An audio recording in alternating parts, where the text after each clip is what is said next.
The rationale for tuition-free higher education in the United States. The question of college tuition is a controversial issue that often lies at the foundation of politicians' core promises. However, colleges remain expensive and inaccessible for many people in the United States. At the same time, other countries have many opportunities for tuition-free higher education while accommodating both local and international students. My perspective on college education is that it should be made accessible to the populations that, at the time, cannot afford it and cannot deal with the financial burden of student loans. This statement implies that tuition must be free to lower unequal access and give more people the ability to seek high-quality education.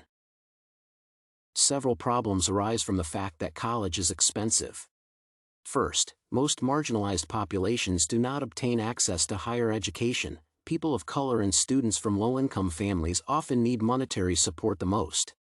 They cannot afford college even with a loan, as the cost of education also includes books, living expenses, rent, and transportation fees. Thus, their education choices depend on their finances, restricting their access to professions they may pursue. As a result of this inequality, people from middle and high-income families are more represented in the workforce with a college degree. In turn, the high-paying jobs are unavailable to low-income groups, which furthers the inequality between people. Next, even students from middle-income families suffer greatly from student debt. According to Covert, every part of the population, except for the most affluent, has to take out loans to attend college. Simultaneously, the government's money flows to high-income families' students through tax breaks. Therefore, young people who may need this education to support themselves and their families have to budget heavily for years after college, which further drives a wedge between income groups. This finding by Covert also implies that free college will not grant more opportunities to affluent people than to low-income students. Moreover, the examples of free tuition from other institutions support the benefits of free education for all people. As Goldrick and Steinbaum show, the free tuition project for high schools delivered a positive result. The enrollment among teenagers increased significantly in the first half of the 20th century.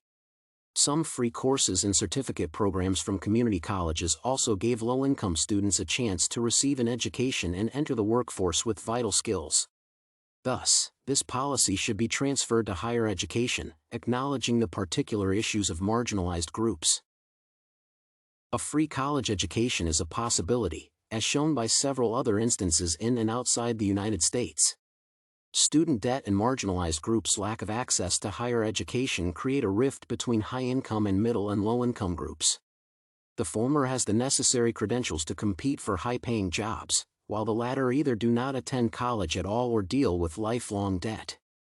In contrast, free tuition would encourage people to enroll and re-enroll, providing them with a chance to receive a degree they want. It would also result in more capable professionals, higher motivation to work, inequality in job qualifications without debt.